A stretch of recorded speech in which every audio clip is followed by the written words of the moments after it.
धनतेरस से शुरू होने वाला दिवाली का यह त्योहार 5 दिन तक मनाया जाता है। दिवाली के इस पर्व की शुरुआत धनतेरस से होती है और फिर उसके बाद छोटी दिवाली, फिर दीपावली पर लक्ष्मी पूजन, फिर उसके बाद गोवर्धन पूजन और सबसे अंत में भाई दूज का पर्व मनाया जाता है। अब यह तो सब जानते हैं कि भगवान राम रावण को मारकर अयोध्या लौटे थे, तो उनके आगमन में अयोध्या के लोगों ने उनका स्वागत बहुत धूमधाम से किया था और इसलिए इस दिन को दिवाली के रूप में मनाया जाता है। लेकिन जब भी पूजा की बारी आती है तो लोगों का सवाल होता है कि दिवाली तो भगवान राम के वजह से मनाई जाती है, लेकिन इस दिन भगवान राम की पूजा नहीं होती बल्कि लक्ष्मी गणेश की पूजा होती है। और एक और सवाल कि लक्ष्मी माता के साथ गणेश भगवान की पूजा क्यों होती है, तो जानते हैं कि आखिर ऐसा क्यों होता है और इसके पीछे की क्या कहानी है। दिवाली के दिन लक्ष्मी जी की पूजा के पीछे कई कहानियां हैं, लेकिन इन सभी कहानियों से एक ही तरफ इशारा होता है कि दिवाली समृद्धि, रोशनी, उमंग का त्योहार है। लक्ष्मी को भी समृद्धि के तौर पर देखा जाता है और इस दिन से समृद्धि का आगमन होता है, इसलिए इस दिन लक्ष्मी की पूजा की जाती है, भले ही इसके पीछे कहानी कुछ भी हो। कहा जाता है कि जब देवताओं और असुरों के बीच समुद्र मंथन हुआ था तो इसमें से लक्ष्मी भी निकली थी। ये मान्यता है कि जिस दिन लक्ष्मी निकली थी उस दिन कार्तिक कृष्ण पक्ष की अमावस्या थी। यह दिन ही दिवाली के तौर पर मनाया जाता है।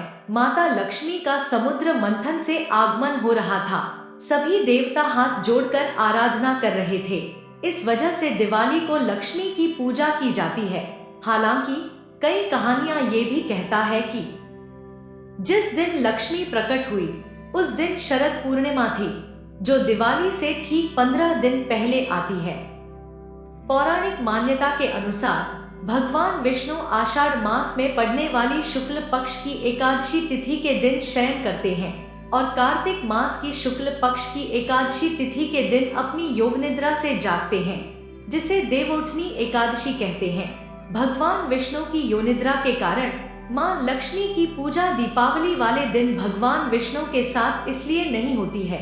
यही कारण है कि दीपावली पर धन की देवी मां लक्ष्मी लोगों के घर में बगैर श्रीहरि भगवान विष्णु के बिना पधारती हैं।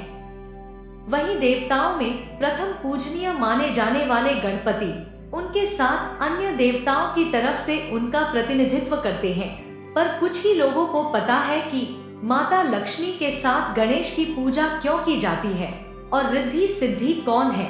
साथ ही दिवाली पूजन में शुभ लाभ क्यों लिखा जाता है। माता लक्ष्मी धन संपदा की स्वामिनी है, वहीं श्री गणेश बुद्धि विवेक के, बिना बुद्धि विवेक के धन संपदा प्राप्त होना दुष्कर है। माता लक्ष्मी की कृपा से ही मनुष्य को धन समृद्धि की प्राप्ति होती है। मां लक्ष्मी की उत्पत्ति जल से हुई थी और जल हमेशा चलायमान रहता है, उसी तरह लक्ष्मी भी एक स्थान पर नहीं ठहरती। लक्ष्मी के संभालने के लिए बुद्धि विवेक की आवश्यकता पड़ती है, बिना बुद्धि विवेक के लक्ष्मी को संभाल पाना मुश्किल है। इसलिए दिवाली पूजन में लक्ष्मी के साथ गणेश की पूजा की जाती है, ताकि लक्ष्मी के साथ बुद्धि भी प्राप्त हो। कहा जाता है कि जब लक्ष्मी मिलती है तब उसकी चकाचौंध में मनुष्य अपना विवेक खो देता है और बुद्धि से काम नहीं करता। इसलिए लक्ष्मी जी के साथ हमेशा गणेश जी की पूजा करनी चाहिए। महापुराण में वर्णित कथाओं के अनुसार श्री गणेश माता लक्ष्मी के दत्तक पुत्र हैं।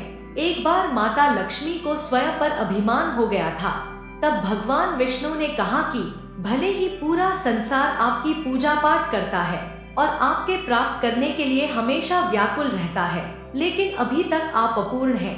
भगवान विष्णु के यह कहने के बाद माता लक्ष्मी ने कहा कि ऐसा क्या है कि मैं अभी तक अपूर्ण हूँ।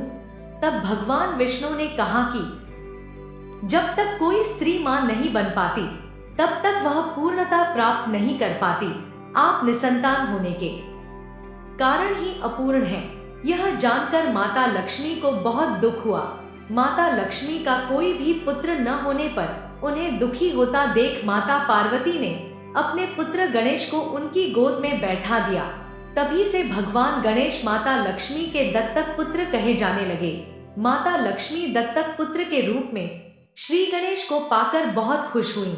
माता लक्ष्मी ने गणेश जी को वरदान दिया कि जो भी मेरी पूजा के साथ तुम्हारी पूजा नहीं करेगा, लक्ष्मी उसके पास कभी नहीं रहेगी। इसलिए दिवाली पूजन में माता लक्ष्मी के साथ दत्तक पुत्र के रूप में भगवान गणेश की पूजा की जाती है।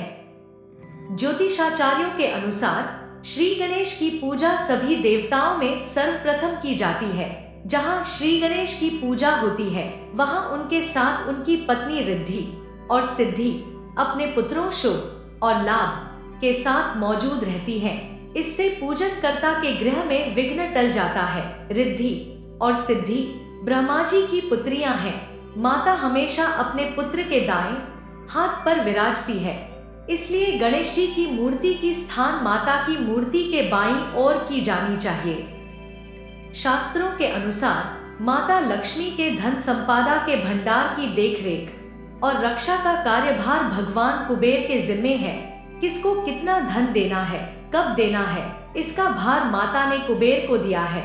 इसलिए दिवाली पर माता लक्ष्मी गणेश के साथ कुबेर की भी पूजा जरूरी होती है। आशा करते हैं कि आपको यह आज की जानकारी अच्छी लगी होगी।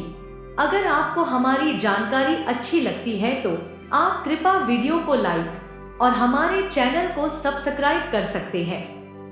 माता लक्ष्मी आप पर अपनी कृपा बनाए रखें। जय माता लक्ष्मी।